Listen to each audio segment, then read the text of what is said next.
Welcome back to another Spirit Island video. In this video, we'll be talking about final tips for my stone strategy guide. So, tip number 1, grow into all 4 terrain types. Now, this is something that I've emphasized in multiple videos, but as you can see here on board F, we start in our mountains and our sands.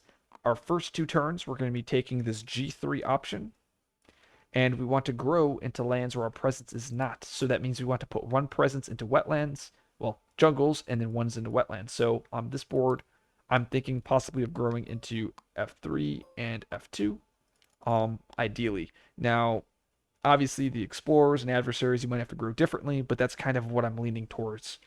Now, on turn 3, that's when you're going to be reclaiming, and that's when you can double up on these lands or access your F6. And then hopefully you can have Dahan cover the lands where your presence is not, or your beast.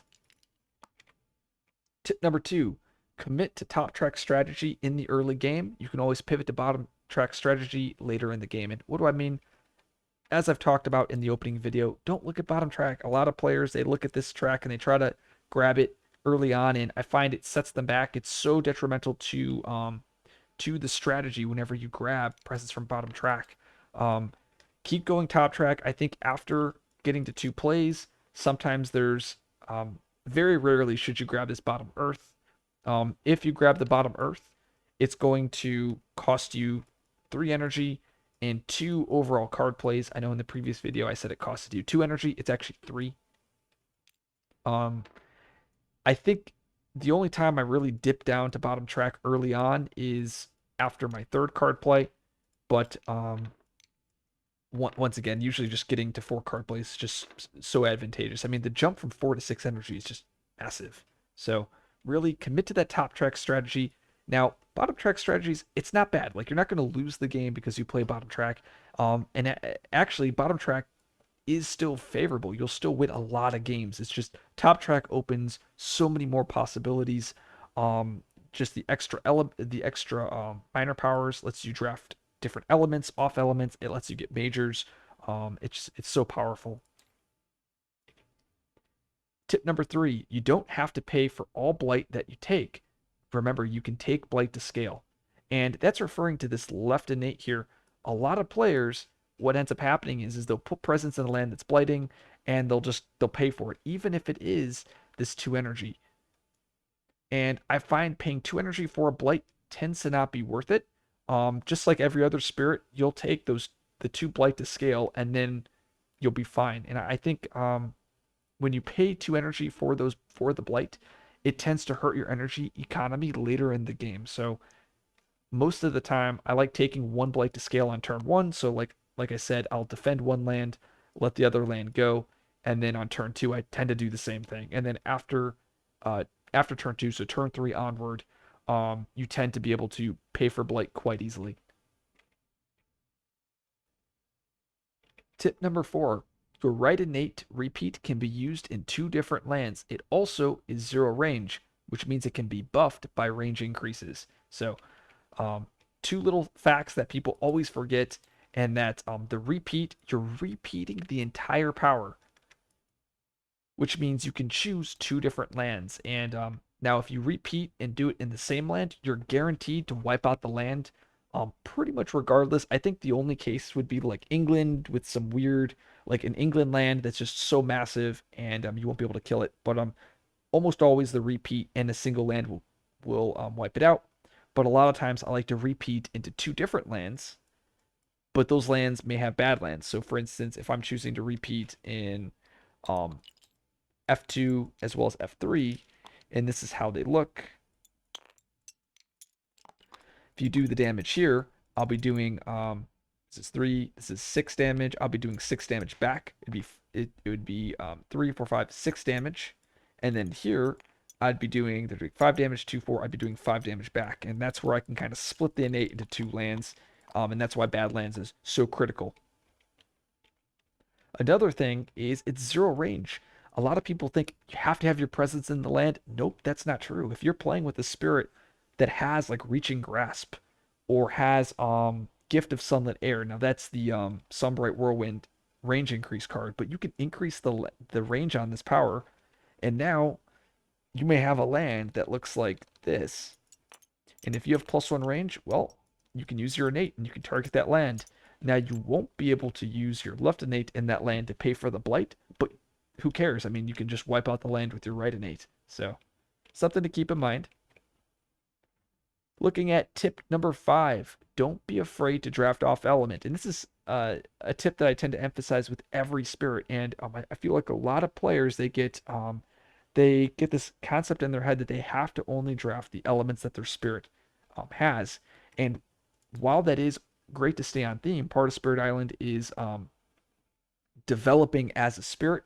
And I believe Eric says this somewhere in one of the rule books, but every spirit starts the game as their primary form, and then throughout the game they evolve, and that's shown by when they're drafting off element. And I think um, thematically it makes sense, but mechanically it tends to be very favorable. Drafting off element lets you then threshold off element majors later in the game. So those early minor drafts, don't be afraid to pick cards like Enticing Splendor. Well, Enticing Splendor has Sun Plant, but I'm trying to let me find a good one. This like Flow Down River, like this is still a great card even on stone.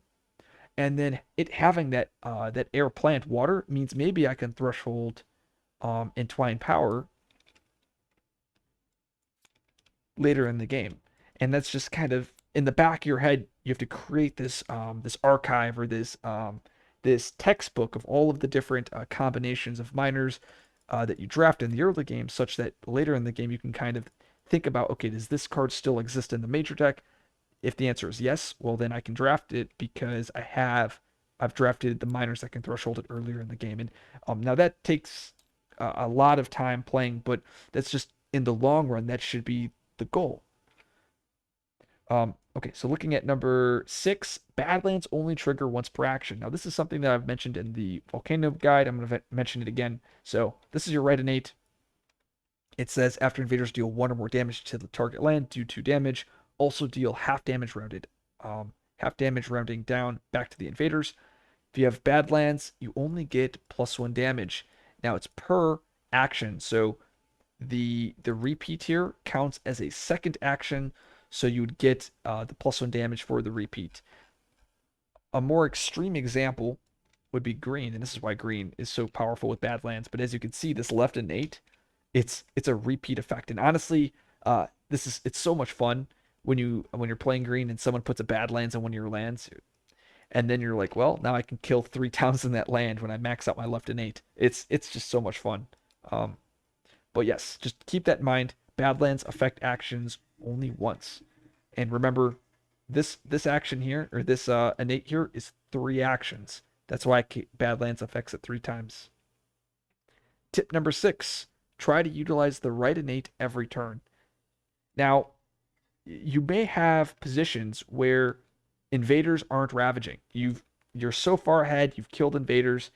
That's your signal to where you need to start growing out onto other people's boards with your G1. Find another mountain across the island, grow into it, and set up camp there so that you can handle that mountain for that player later in the game. Ideally, you want to be using this right innate every turn. And you're going to have the elements just based on playing cards. And once you're in the reclaim loop, it's free. It's like a free thing you get to do. But the only thing that you're limited on is the placement of your presence. And that's where range increases, cards that move presence. That's why those are so important, because then you can really maximize the potential of this innate.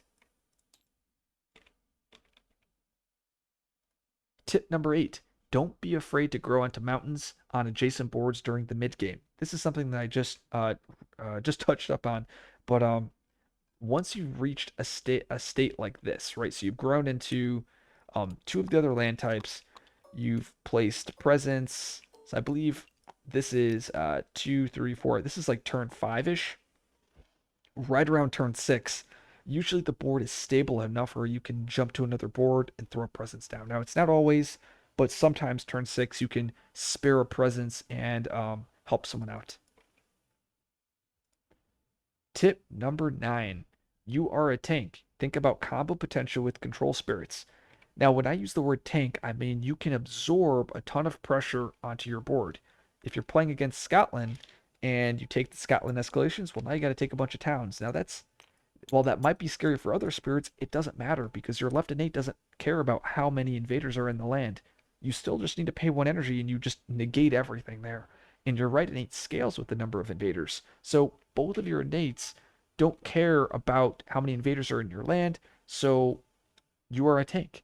And comboing with control spirits like Finder, Many Minds, River, Darkness is another one from the NI expansion. These are spirits that really combo well with you, and they can help maximize this right innate, like I previously talked about um, with I think what was it uh, tip number 7, because they can now move invaders into your lands that you're punching back in.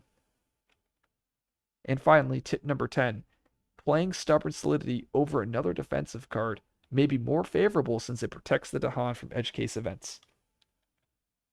Stubborn is really strong because it's a defend card, it's on element, but it protects the Dahan from all sorts of nonsense that comes in the event deck. I've actually had games where um, I've played Stubborn Solidity on a empty land that had a Dahan to prevent it against Cultural Asim. If I can find it here. Of course, it would be at the bottom.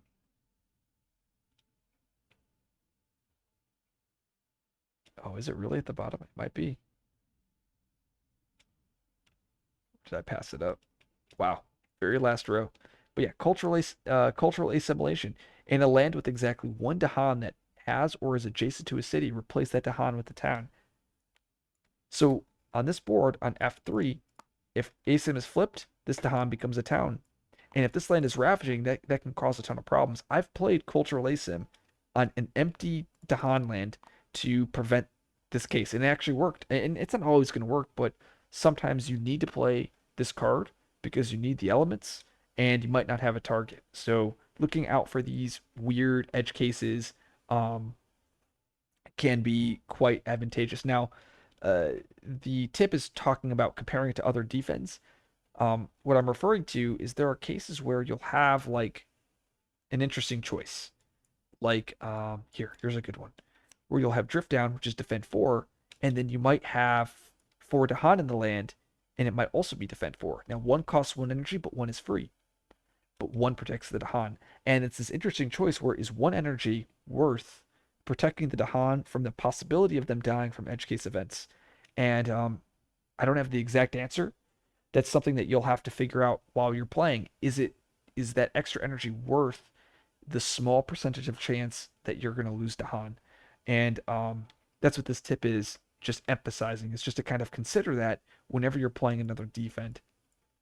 Well, that concludes my Stone strategy guide. I hope you guys enjoyed the remake of it. I'll be going through the remaining guides and making some changes and refurbishing them. So if you like this video, like, subscribe for more content. I will see you guys in the next video.